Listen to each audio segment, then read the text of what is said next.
Hey guys, Mel the Terrain Tutor here with the start of a sort of an occasional series. Talk Terrain, where I head round the country to visit various terrain makers and talk about their craft.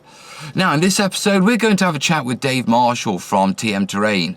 Now you may not have heard of Dave, but you will know his stuff. He regularly has tables at Salute and he won Best Table last year. He's also done a lot of work with historical pieces and he's been in various rule books and magazines. And he was the guy responsible for the terrain for the Azincourt project that the Perrys did for the Tower of London. So this man really knows his stuff. So I'm heading down to his house. We're going to have a bit of a natter, find out about him, find out about his work and what he does and see some of his stuff. And fingers crossed, get him to share some of those amazing techniques that he uses to produce such awesome boards and pieces. So guys, let's go meet Dave. Come on.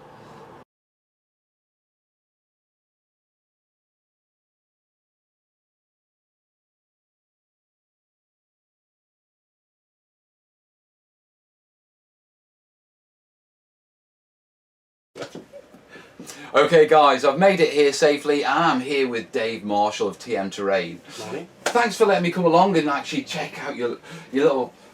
Yeah. What would you even call this? Is this a hobby room or is it a workshop?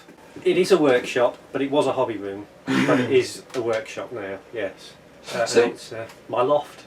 So out of interest, I mean, before we get into it properly, did you come from hobby into it as a trade, or how did you get into making terrain? Well, I've always been a war game. I mean, you know, airfix soldiers, that sort of thing, and I remember making my first building was a 54mm Wild West thing. Right. I'd see there was I went to a show in Hull where I grew up, and I remember there was this 54mm skirmish game, and it really knocked me sideways. Right. So I remember about 12, 13, I built my first one. Really rubbish, but I was on my way. And then I've been tinkering with that I've always wargamed, always modelled, so through the years they've got more ambitious and bigger and things like that. And then started doing shows and putting games on for clubs and stuff like that. So at what point did it change from being a hobby to a living? Was there like a transition, a bit of spare cash on the side, or did you decide this is what I want to do as a career?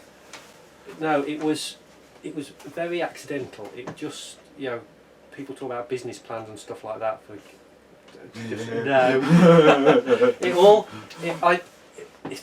The distinct steps I remember. The Derby Wargaming show about 25 years ago. Yeah. I sold a unit of American Civil War figures that I'd painted, and they were on there. And every now and then, I used to go back to the stand just to see if they'd sold, see if I knew I could spend some more money at the show. And I went back, and as it turned out, this guy was asking about the figures. He said who'd painted them, and of course they didn't know. And I said, "Oh, I did." And that started about a 10-year relationship with the chap, just painting figures. Right. Just on the side, but it got me into the routine of painting for other people, for doing stuff for other people. The commission work. And so I'd come home at night, paint a couple of hours and just get into the routine of that.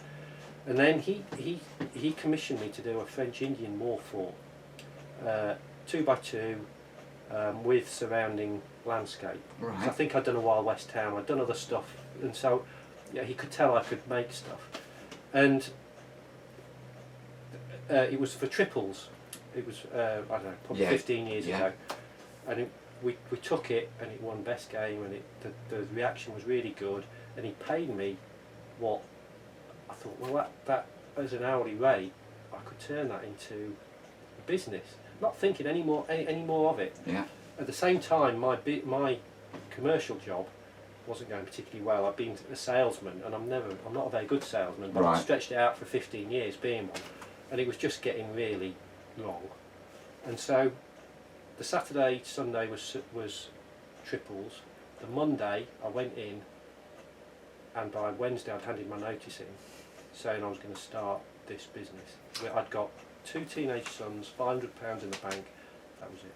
Okay, right. So between the weekend and the Wednesday when you handed your notice in, there was obviously a conversation with the nearest and dearest. Yes, there was. You know, you said you weren't a brilliant salesman. Now that must have been a hell of a pitch for you to. Well, I mean, Frances had been a saint all this time, and she never. Talking about it now, she said I was very worried, but she said she supported me straight away, and I think it was probably the Monday I was talking about it and said, well, I might do this, we'll see how it goes. And then when I'd actually done it and sort of come back on the Wednesday, Francis, I've done it. I said, oh, okay.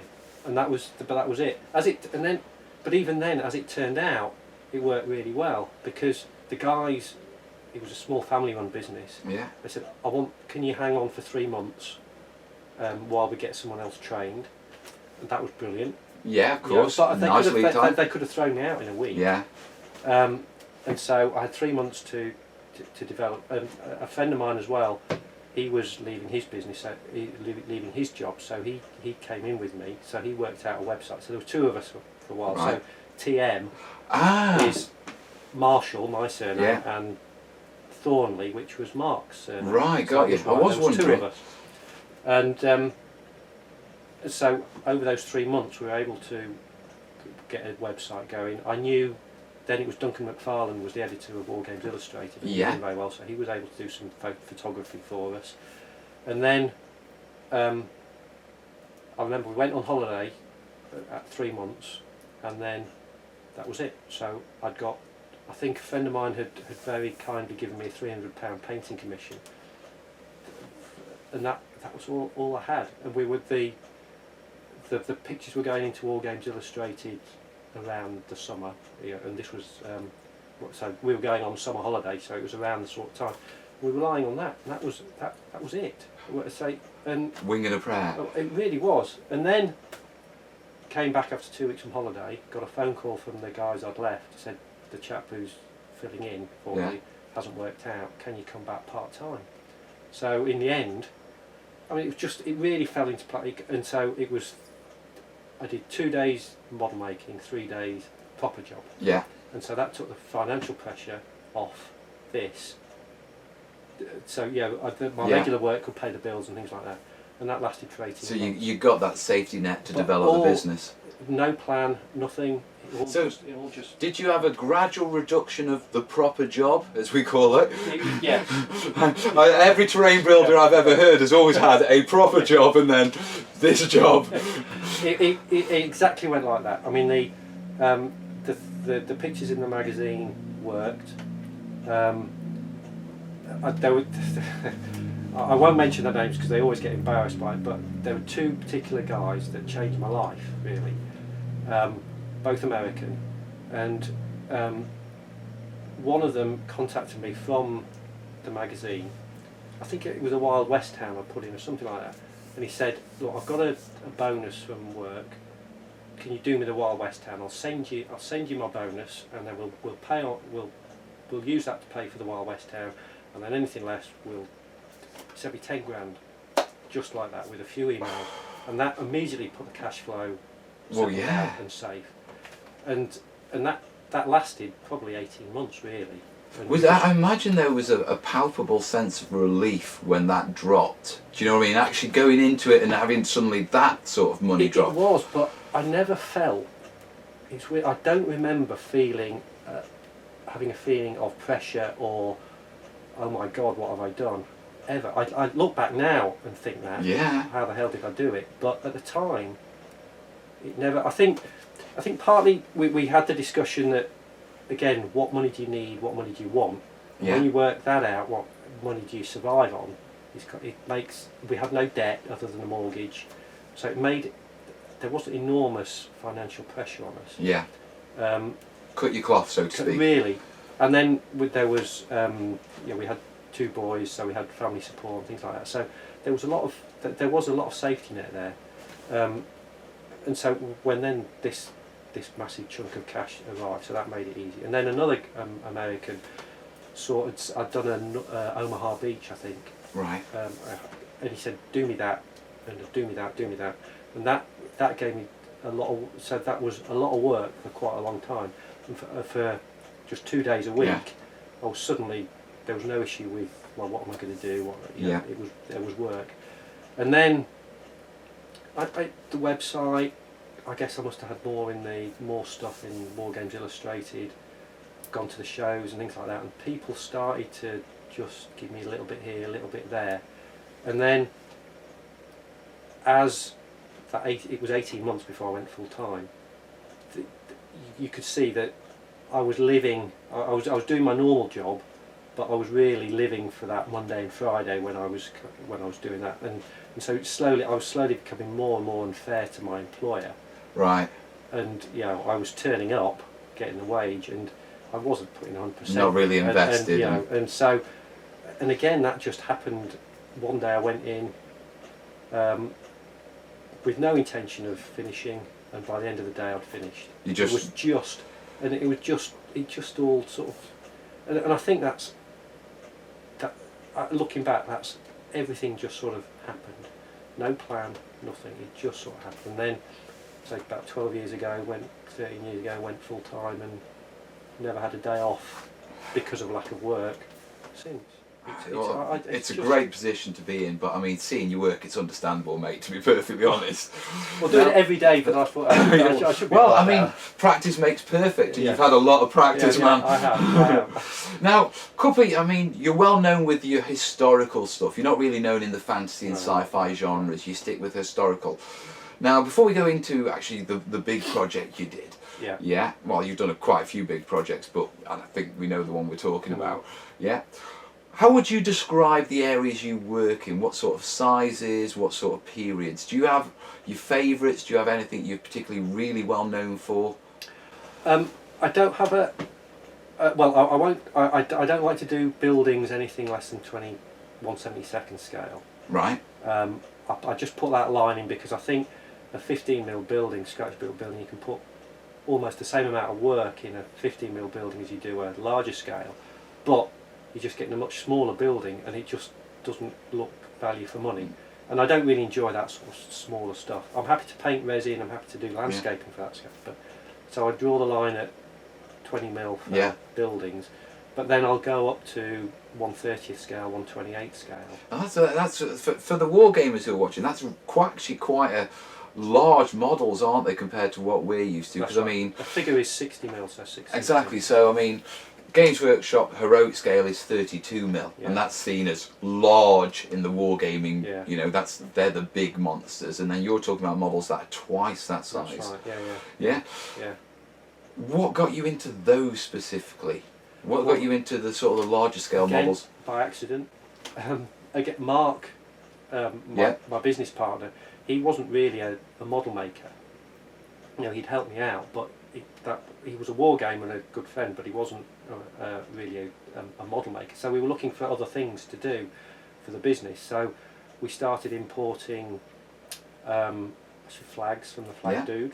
So we were his importer for a few years. Yeah, you're his UK rep, aren't you? Yes. His sort of UK point of contact so we're now. sort of contact now. And then we got in touch with John Jenkins in Hong Kong, and he did a range of 28mm samurai buildings, which some are still available now. They're absolutely gorgeous. And so we import them, we paint them, or sell them unpainted. So Mark would like after that. But at the same time, John was developing a range of 1/30th scale figures, and he wanted a UK distributor. And we said, no, we don't want to do it. No. It's a complete. There's no one wants to know about this, and we had no idea. We had no idea about the collector's market. And in the end, said, okay, we'll send us a few over. Give it a punt. And there was a London Toy Soldier show coming up, so we contacted the organisers. We got a stand. I made a bit of a fort because it was French Indian War stuff. He did a bit of Fort William Henry. 6-foot stand. Just went, and I couldn't believe it. They loved the terrain because of course these guys want dioramas rather than playing pieces, and that was it. So and that was 10 years ago, and I've just gone on from there. We no longer distribute the figures, but I make over half. So when you went in for that, were there many people doing terrain at that scale? Or did you sort of like find a little niche in a market that already existed? I think I did. I think it was people starting to develop the terrain. because I mean, a lot of the hobby is buying the figures and then displaying them, and so a lot of people just display them in their shelf, you know, an IKEA Yes. shelf with, but no terrain, or maybe bits of scatter. But then whether it was me, probably not me, but just me, but there were general there change. were other people Yeah. were showing the dioramas and what a figure or a set of figures on a nice board would look like. It sort of melded everything together. So I sort of arrived at the right time, and I hopefully I've had my share of pushing it forward. And so now I mean, in the UK, as far as I know, I think there's me for the 54mm market. I'm sure there's other guys, but whether it's full time, part time, I don't know. There's another Ken Osen in the States. He owns Britain's now, so he's not doing so much model making, but he's a great model maker. Yeah. There's King and Country. Yeah. They're the biggest makers of 1/30th scale figures, and they make dioramas as well. The gits. But I've started working for them as well now. Right. Okay. It's all good. We're friends with those now. Yeah. No, I love these guys. No, so there's not many of us. There aren't many of us that I know of anyway. So moving on now. You've done lots of projects. I've seen your work at Salute. I've been astounded by your work at Salute, to be perfectly honest. And the amount of tables you take to Salute, it's no wonder you win the awards. I mean, talk about stacking the deck, man. Yeah, but there is one project that you are very well known for, sort of outside of wargaming circles, and that's the Azincourt project with the Perrys. Yeah. Can you tell us a bit about it? Yeah, well, that came about. Well, initial contact came about through my 1/30th work. My contact at Armories was a collector of 1/30th figures, so I was recommended to him for the trade. So you were dealing essentially with a customer who happened to work at the Royal Armories. It wasn't Armouries. my customer; it was someone else's customer. Right. And he started making inquiries about who can do model making and terrain building, and so I was then introduced. Right. And at first he had an idea. It wasn't necessarily Agincourt. It was going to be a diorama of a significant battle, and I think Agincourt was great because it was the 600th anniversary coming up. So how that developed, and then I invited him along to Salute because that was March. I met him at the Toy Soldier show to meet Alan and Michael Perry. Yeah. And then so that was the initial thing, and then of course we had to go through all the proper tendering and stuff like that, so there was no guarantees until the tender was accepted. So you got the tender, you got the table, someone else was making the trees, right? Yes, it was a 4 metre by 2 metre. The trees were being made by Keith Warren at Realistic Modelling. Yeah. That was one of his last jobs. He's now retired. Right. Debris of War. What a way to go out, eh? It was a good way. And Debris of War have taken over his stuff. But Keith was great because ring him up. I said, look, I'm looking for Agincourt trees, so autumn foliage. I need this size of generic trees, this sort of thing. So he could mix. He could make the trees to match the time of year, and also we could talk about the flock because he supplied the flock. So he worked closely with me on that, so that was good. The trees were an important part because they were on both sides. Yeah, I can't remember how many. They framed it, and there were a lot of them, if memory serves, because you had a slight canter up the hill, didn't you? That's right. It was a slight rise from the French up to the British, English. Yeah. And then it also there was a ridge left and right. Yeah. That's right. But with the tree lines. Yeah, and the tree lines. It was lines. a beautiful piece. Yeah. So, okay, you built the board. Now, obviously, you're a train builder. Yeah, building the board. It's building a board. Yeah. Tower of London, man. Yeah. Did they really take a window out to get the board in? Well, yes. At what point in the conversation, of the project, did the idea of taking a window out of the Tower of London, to get your board in there, arise? Well, it had to be early on because the tower, the window was only I don't know, 3 feet wide. So 2 metre by What? foot. so immediately it had to be cut down into. Yeah. I ended up doing 2 metres by 1 metre, so they could just Yeah. get in. But it wasn't just taking a window out on the ground floor. Go on then. It was a window out on the top floor. Yeah, well that was it. They had the crane and they were literally. Yeah, yeah. Now that's the Tower of London. Yeah. That's a And- Grade and 1 they- listed yeah. building. Yeah, so they had to get properly trained crane guys in. I bet there were hard hats and because- supervisors everywhere. And if they damaged the tower, there were serious issues with that. That was really, really. So you're standing there. You're in the Tower of London. There's a window missing, and there's your board dangling from a crane on the outside that you've probably spent a couple of months longer. Well, it was probably 18 months from start. It didn't want 18 months work, but it was 18. Yeah, because of the nature of projects. And as well, we'd made the boxes, so they were nicely waterproof boxes. Yeah. But the box with all the padding and things were just too wide to go through the window. So you have flat. to do the. So we had to take the diorama bits out on the ground floor, then put them in the skip that was lifting them up, and then get them through. Now it'd been raining all morning. It was about 11 o'clock by the time ours went up, and so it had stopped raining. And we had 4 of these boards to get up, so just everything was crossed. If it started raining again when it was halfway up, it would have got. Yeah. And the flags were hand painted flags. They wouldn't have coped with No. water.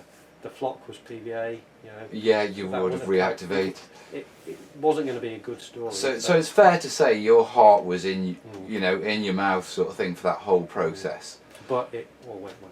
So it all came in, it all put together. Yeah, Yeah. I've seen time lapse footage Oh, of yeah, you yeah, dressing yeah, the table yeah, and that yeah. sort of stuff. Yeah. Yeah. One modeller to another, table's done. Yeah, you got Azincourt with all Perry's beautiful Yeah, models in there. Yeah. You've got that beautiful table in the Tower of London. Yeah. How did it feel, man? Oh, it was unreal, really, and it just there was it was elation, nerves, because I mean, you know, you're used to maybe 7,000 people seeing you work at Salute. That was probably the most, but this was going to be in the tower for 3 months. There was maybe 1 million people going to see this, all non-war gamers, just general public. Yeah. And there was going to be experts. There was going to be all. It was you were very exposed, and so there was that nerve. But it all went really well. Everybody loved it.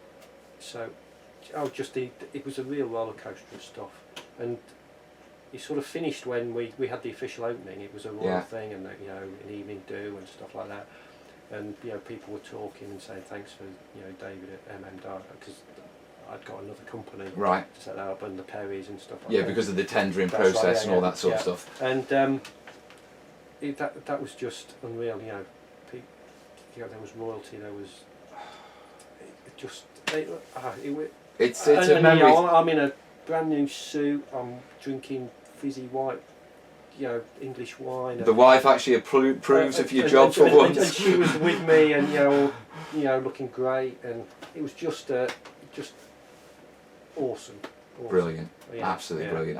I must admit, I've often looked at it and thought, just as a model maker, as a hobbyist, and all that sort of it's pinnacle stuff, isn't it? I mean, I think I love it when my models get out of the wargaming world into the general public, and they comment on it as they're not enthusiasts.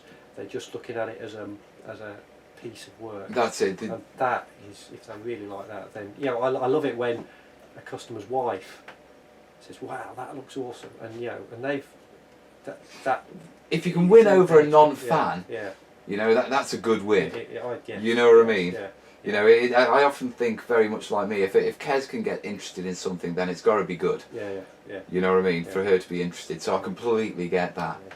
Now I don't want this to go on too long because we want to have a look at some of your stuff and nick some of your techniques. Yeah, but before we finish, I want to try a little something. Moments. Yes. Yeah. Happiest moment in this business. Happiest moment. Yeah, I'm putting you on the spot now, man. Oh gosh. It's happiest moment. I think when I heard, a happy moment was when I heard I'd won the tender for Azincourt.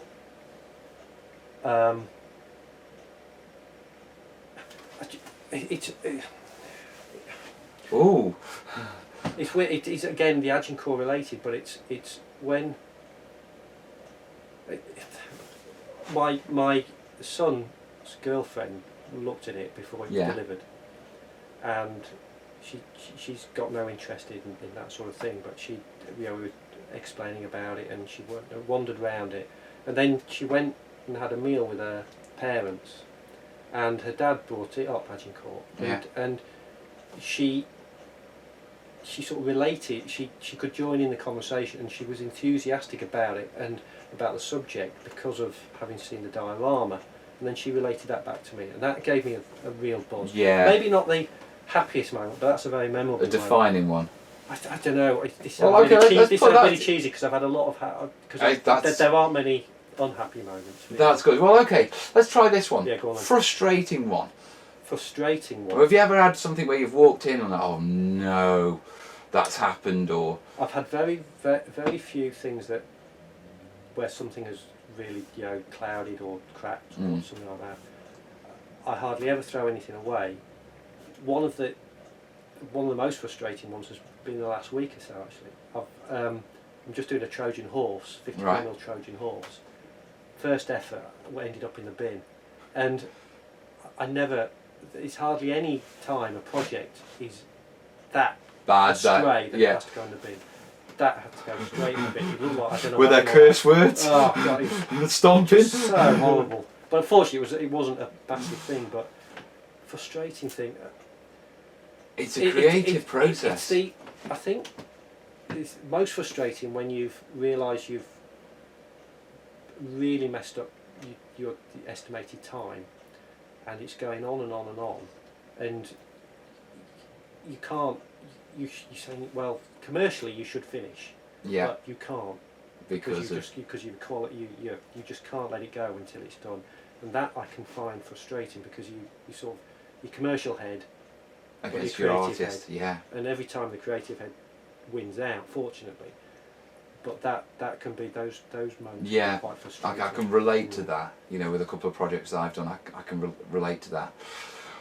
Go on. What's the stupidest thing you've ever done, Terrain? I mean, one of those. I mean, I'm well known for super gluing my phones to my desk and things like that because I get distracted while I'm building. Stupidest thing. Have you ever walked in and realised you've not glued something, or you've glued something the wrong way round, or a wall the wrong way round? Well, the castle that wouldn't go into the customer's house. Right. Okay. Yeah. That was. The one that you had to literally cut the top off. I had to cut the top off the door. Yes. I've nearly a few times up here not been able to get it out because the loft hatch is 4 foot by 2 foot. Yeah. That's fortunately I haven't been that stupid yet, but there's been a couple of times when that's. I'm pretty good. Yeah, I'd say I'm pretty good. You see, it sounds like you've dodged the bullet a few times there. Yeah, I don't do a lot of test pieces. I tend to just go for it. It sort of works out. That's this job. I suppose you have to maybe take the odd step back and things like that. But yeah, I'm confident that it'll work out. I think that's the best. Always go in confidence. Yeah. Well, let's be honest. If there's one thing in this trade that is a killer, it's doubt. The moment you start doubting your project, then your time's just going to... There are certainly stages when you look at it and you think, will it really work out? But you know it will. Yeah. Because you know that there's because there's a lot of stages where you're going forward, and then there's one or two that take you back, but it's to take you forward again. Yeah. I mean, often when I do a brown wash over something. Yeah, a bit heavy. Will it? Is it going to pool? Is it going to dry? We've all been there. Yeah, but it all works out at the end. But yes, I can't think of anything stupid. No. You've dodged some bullets there, sir. Yeah. Right then. Well, I think, to be perfectly honest, we should really have a look at your stuff. Is there? Okay. Should we get a couple of pieces? Let's rig up the camera. Yes. Right, guys. We'll rig up the cameras and then we'll come back in a second. Yeah.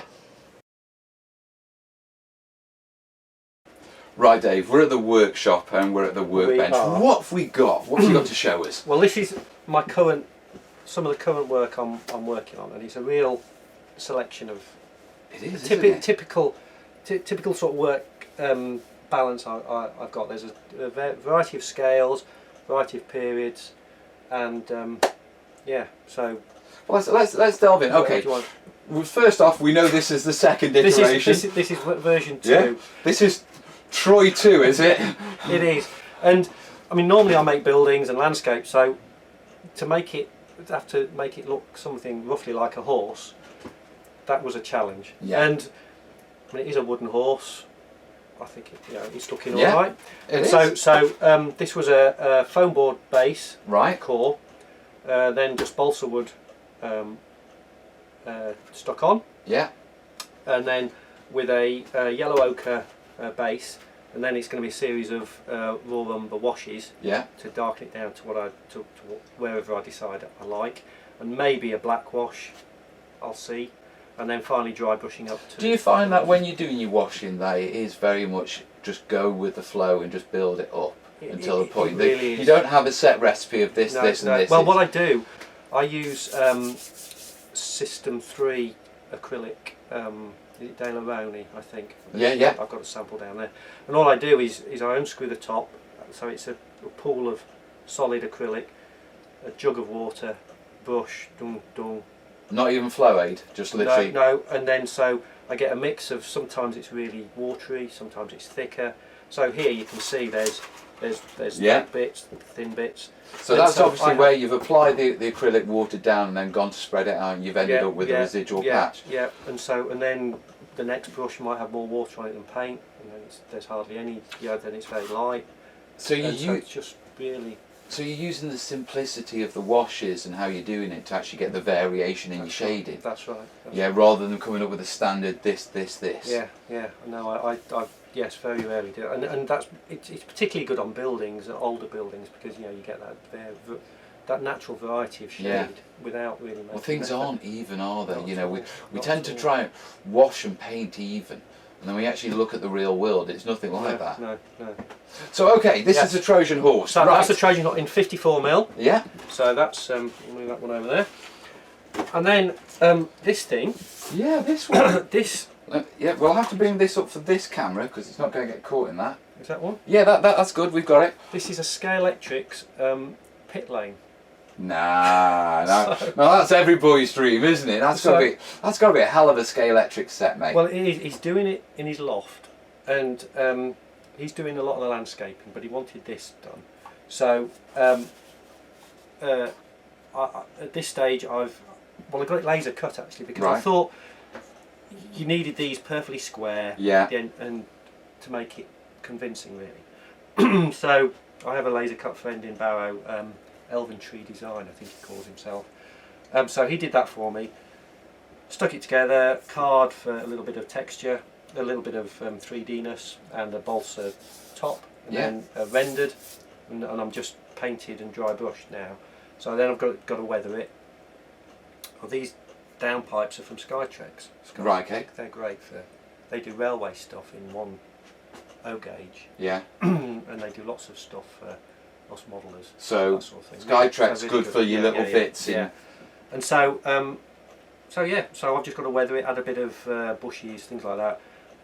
Talk to him about signs, like Shell or Ferrari or something like that, and that'll be it. And then he's coming to pick that up because I do not want to post that. No, you don't. That will snap. A bit tricky getting through the letterbox. Having worked for my Hermes, I can guarantee you that will snap. Yes. So So that'll look absolutely brilliant. And then I think the idea is he'll have the Scalextrics track running up behind it as well. Behind it, so this will count as a barrier.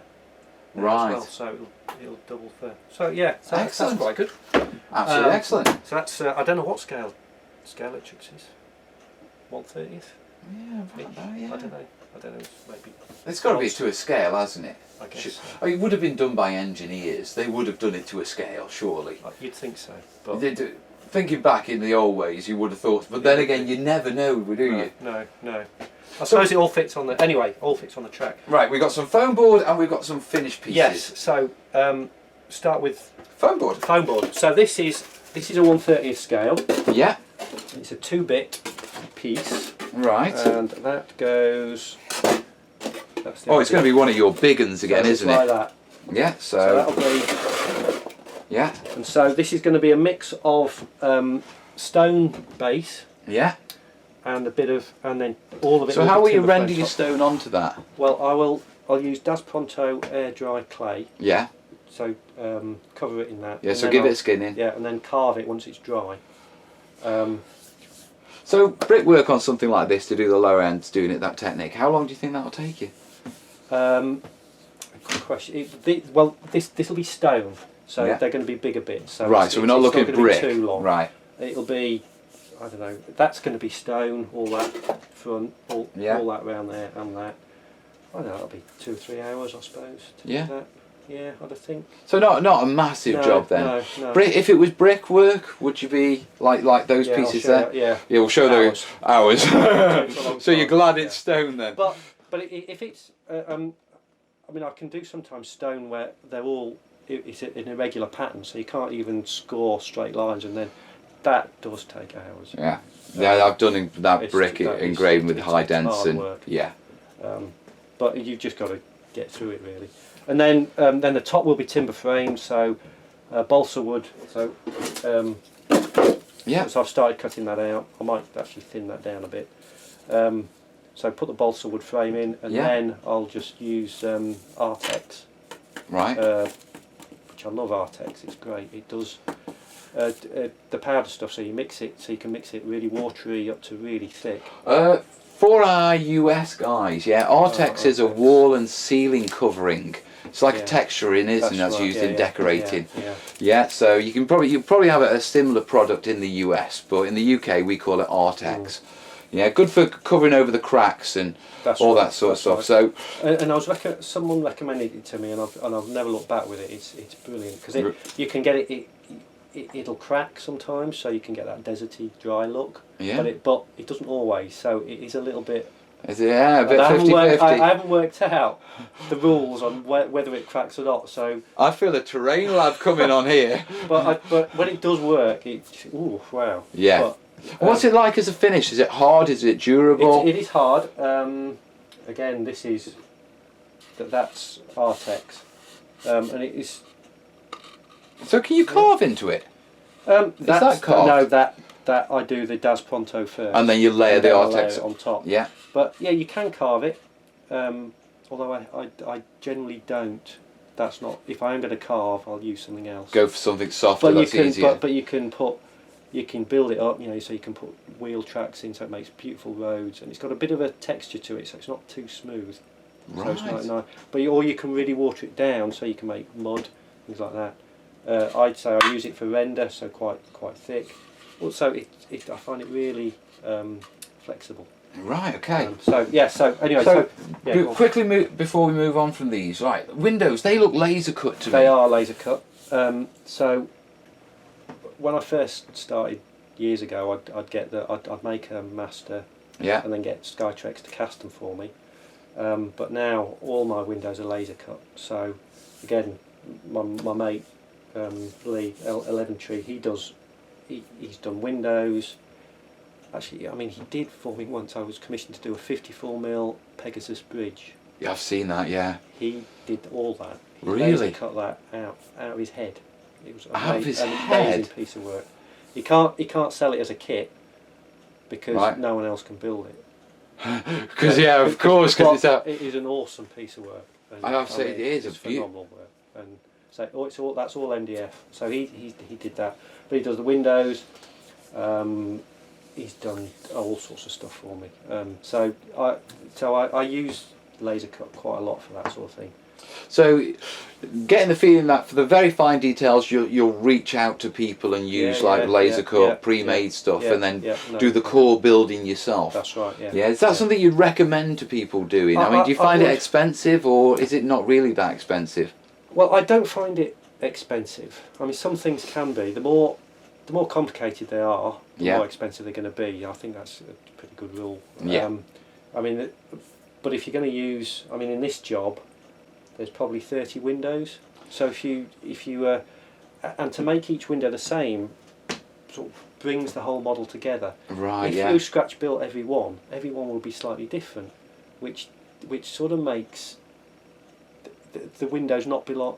That it doesn't make it a whole thing. Uniformity. And the windows do need to be uniform, unless they're really different. I mean, these windows are going to be just cross-piece ones, but these all need to be the same. Yeah. And so get them done.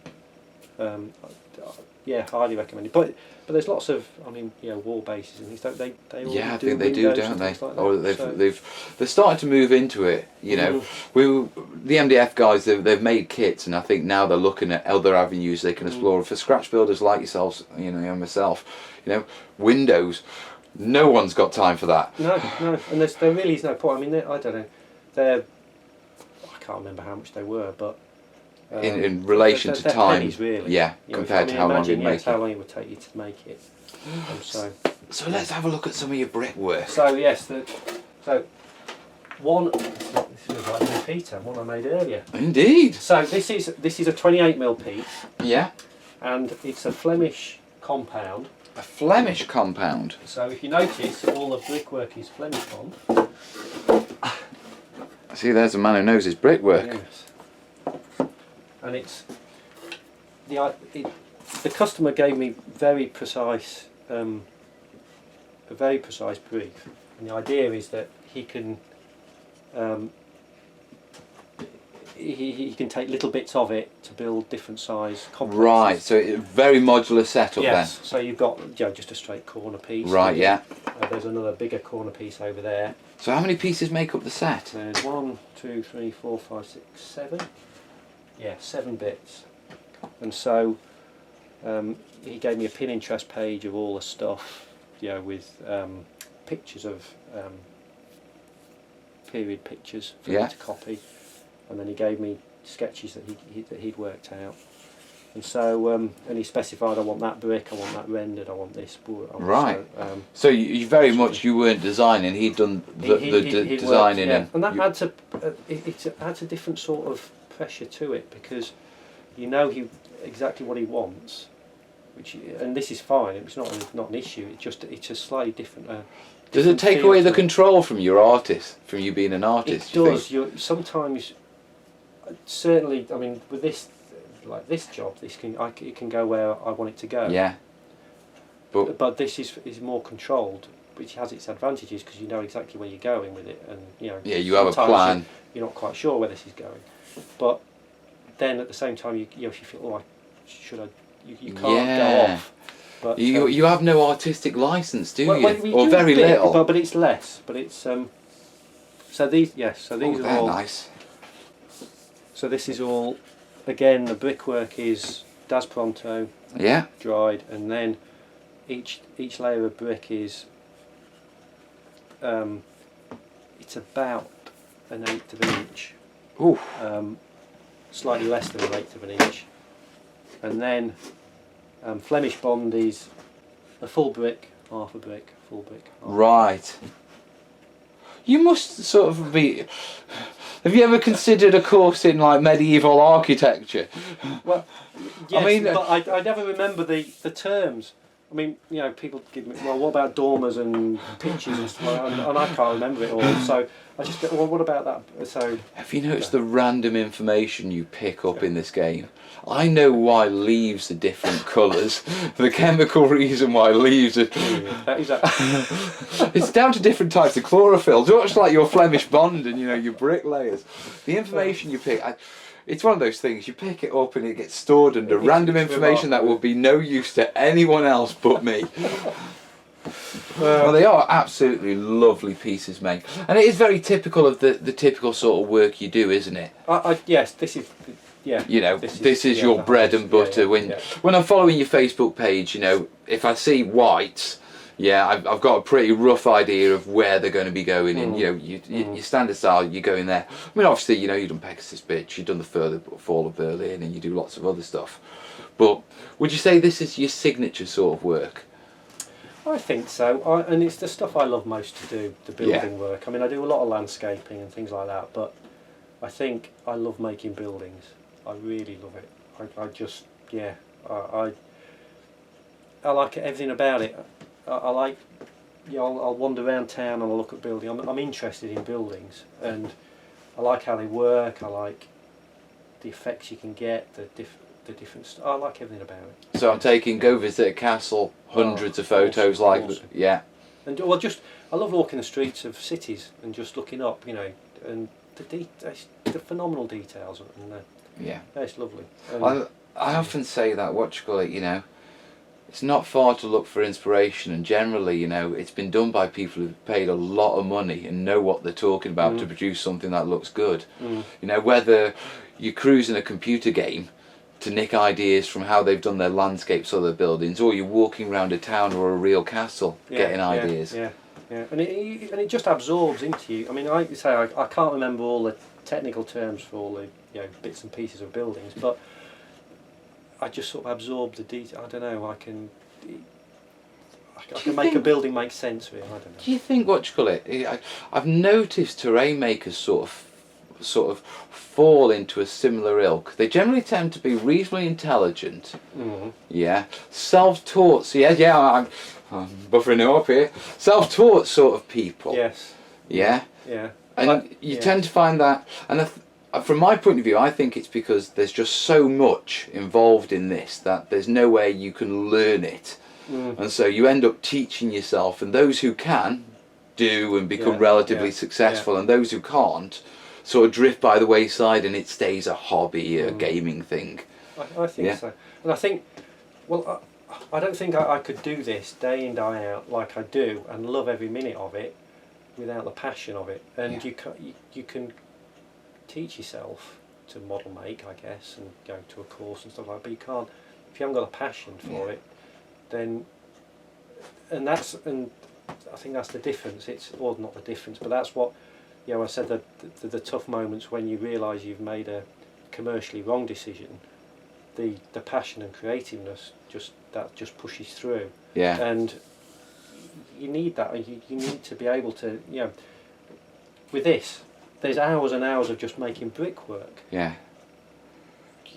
You just need to be able to have. It'd be soul destroying. You just know it's going to work out. You know you love it in the end, and yes, you need something else than just the technical ability to do it day in, day out.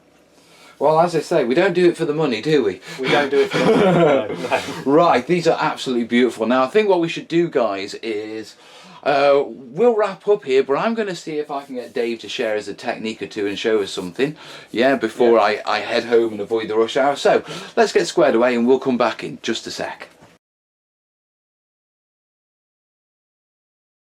Right, Dave's got all his bits together and he's going to take us through the brickwork now and just gives a few little tips. Like I say, he hasn't got a piece he can actually show us on because, you know, he's at a certain stage in a build, but he's been good enough to actually take us through the materials and how he's doing it. So Dave, over to you, bud. Okay, right, let's take this building. Yeah. It's a timber frame top and a stone base. Yeah. So it needs to be, the first stage is to cover it in the Das Pronto. I use the terracotta Das Pronto because I like the texture of it. Right. It rolls out nicely and you can work with it nicely. So again, nothing scientific to it. Yeah. A good old rolling pin. Yeah. Nick from the kitchen. We've all got one of those. Just take. I'll just take a bit out.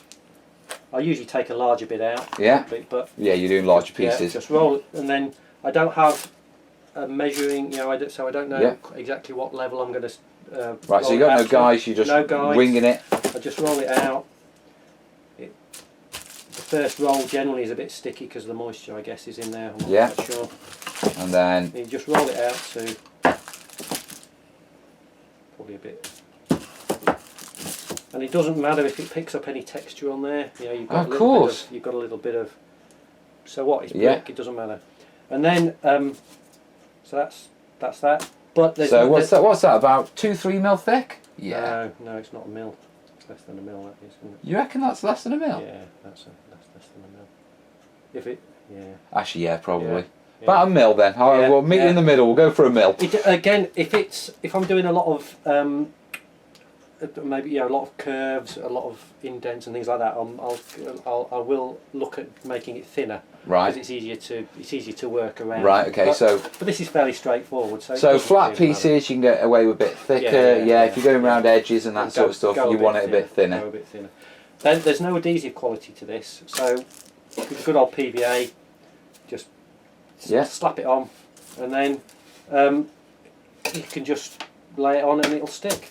And so it literally is, you cut it, you PVA it, stick it on. And then if let's say there's a window, let's take it here. Yeah. So you've got that there.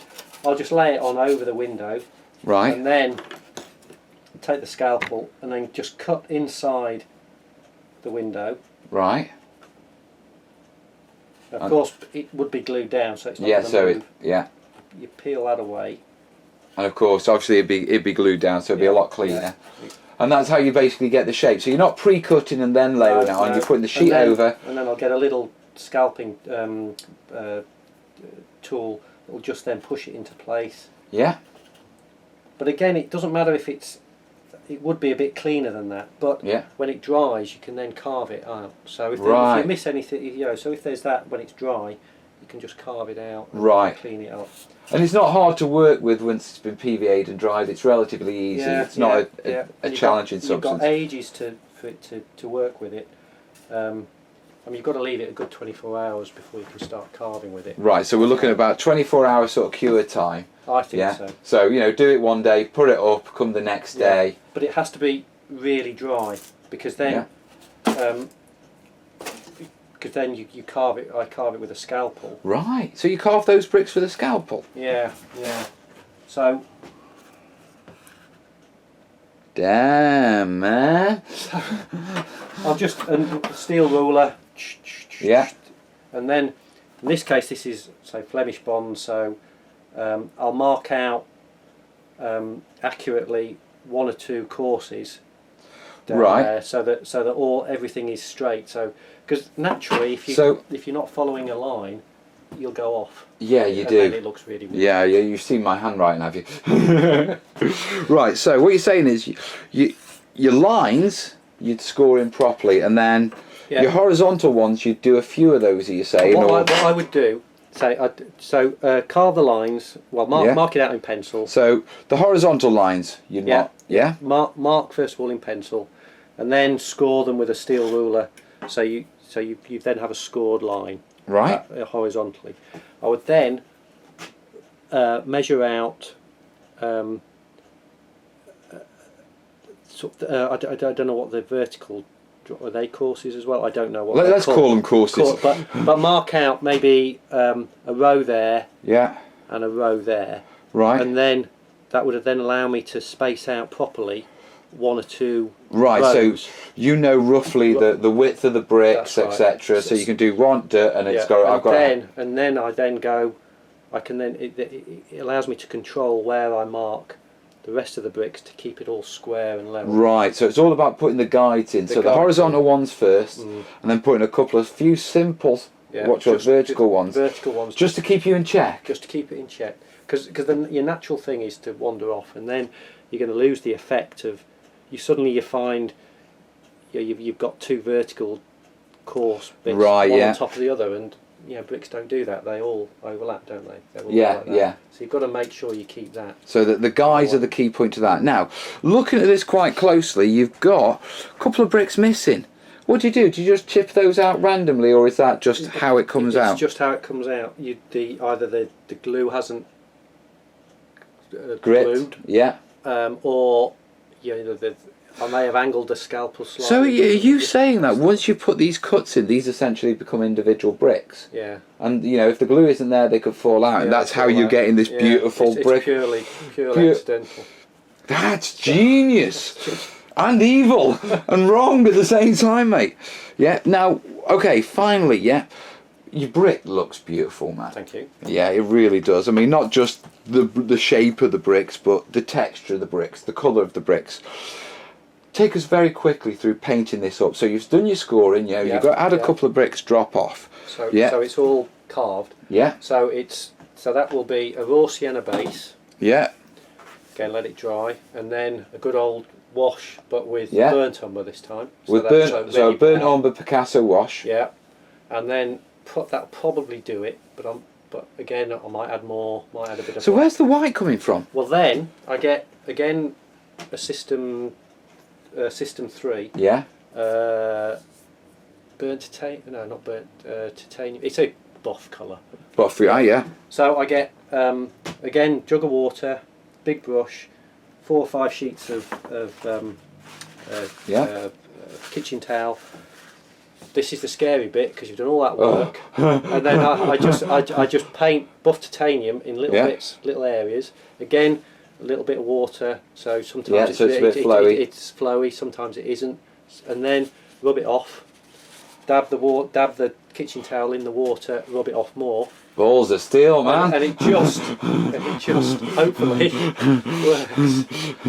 And then sometimes that's. So how many times did you get that wrong till you mastered that technique? Well, but again, you've got quite a bit of time with the buff titanium before you're screwed. Before you're in trouble. Yeah. So I take it if you've messed up, it's very similar to when you were washing with air. Just go in with some extra water, That's right, and loosen it down. Do you get any problems with the water reactivating the DAS or the paint that's already down? Is that, do you have a? Because I know sometimes that when I work with some materials, water reactivates things, so you don't really want excessive water sitting around. So if you've got a play time for getting this white on before you start risk messing up the red. Well, no. The only playtime really is that if you leave it too long, then it'll dry. The only time I have had problems with it is if I've made a stone wall, and I've sometimes had to paint individual stone bits, different but then I'll use Vallejo model paint, and I'll use light brown, dark brown, and various colours. Sometimes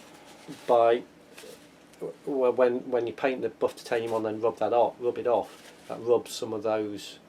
Some of those don't hold as well as others do. Right. Okay. So sometimes I have found that all that work of painting individual stonework, half of it gets rubbed off back to raw sienna. I think, Would it be worth throwing like a matte varnish over it before you did it? Would that improve it if people were worried? It could do, but look at the results you get.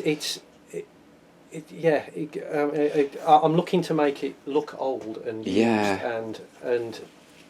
it's the Picasso. Really, it works. I mean, looking at this piece, you can see so many different contrasts, and now you said it, I can look in. I can say, well, actually, you've probably gone a bit heavy there. Yeah. But and then in other bits, I mean, around there's nothing at all. Yeah, exactly.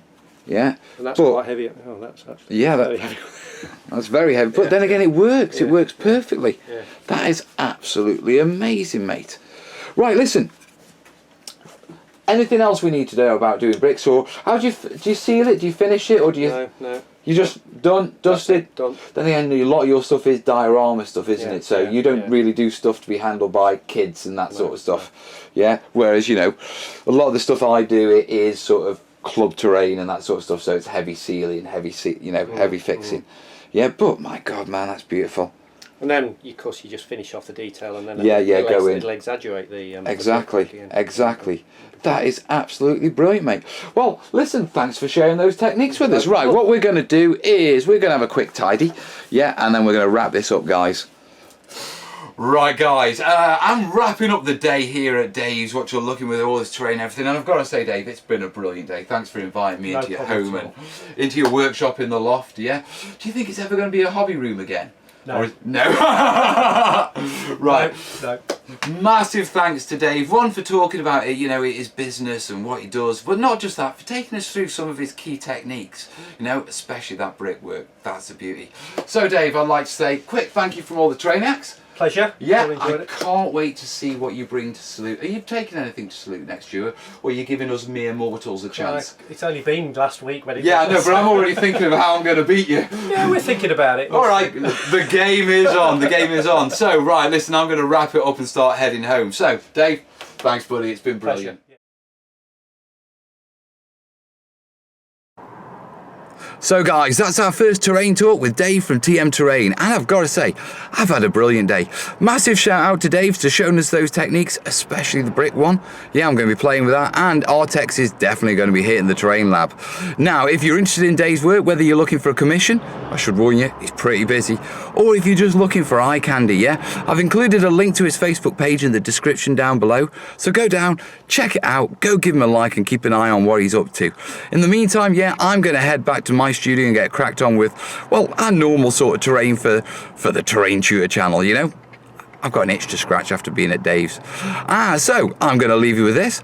I hope you've liked the video. If you've got any questions for Dave, drop them in the comments and I'll see if I can get him to jump on and answer them for you. And in the meantime, guys, like it, share it, and as always, if you do like these videos and you want to see more of them, let me know in the comments, and also, please consider supporting the channel. Whether it's via the $1 a month on Patreon, or you send a one-off via the PayPal link down below.